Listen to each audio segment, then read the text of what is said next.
Hook 0, 0 to 0, 30. Most people leave school knowing how to solve for X, but have no idea how interest works, why debt grows faster than income, or how the system they live in actually makes money.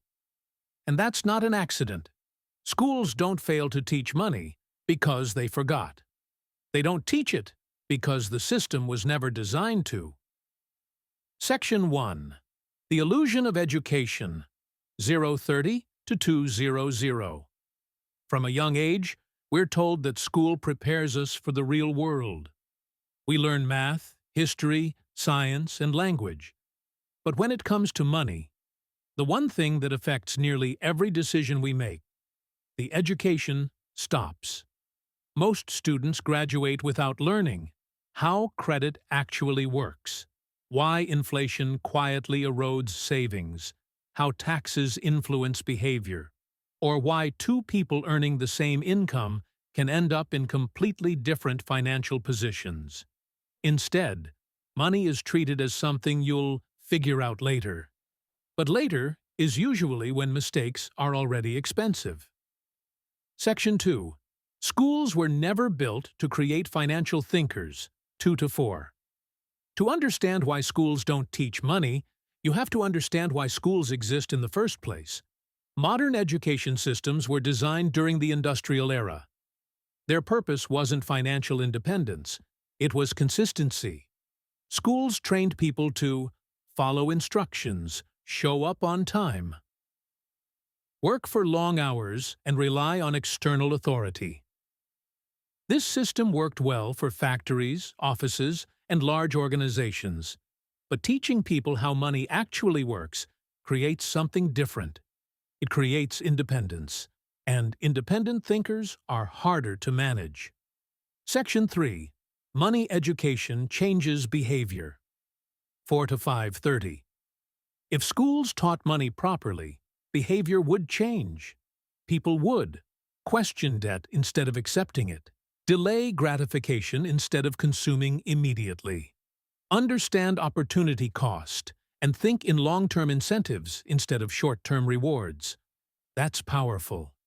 But systems depend on predictable behavior. Consumer spending drives economies, debt fuels banks, compliance keeps institutions running. Teaching money literacy at scale would disrupt that balance. Section 4. The Student Loan Paradox, 5:30 to 7. Here's one of the clearest examples. Students are encouraged to take on massive debt, often before they understand compound interest, in the name of education. Yet schools rarely explain how long that debt actually lasts, how interest multiplies over time, or how it limits future decisions. You're taught how to get the loan, not how it shapes your life afterward. Because if students fully understood the long-term cost, many would hesitate. And hesitation slows systems down. Section 5. It's not about conspiracy, it's about incentives. 7 to 8:30. This isn't about a secret group hiding knowledge. It's about incentives. Schools are incentivized to produce graduates. Banks are incentivized to issue loans. Governments are incentivized to maintain economic stability. Financial literacy doesn't disappear because it's useless.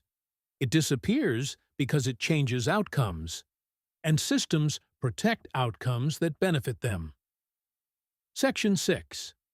Why this matters to you, 8:30 to 9:30. When people don't understand money, they blame themselves. They think they're bad with finances, bad with decisions, bad with discipline. But often, they were never taught how the game works. Once you understand that money is a system, not a moral test, everything changes.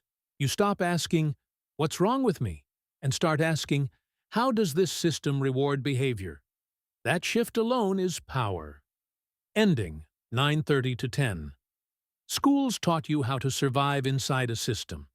They just didn't teach you how to see it. And the moment you understand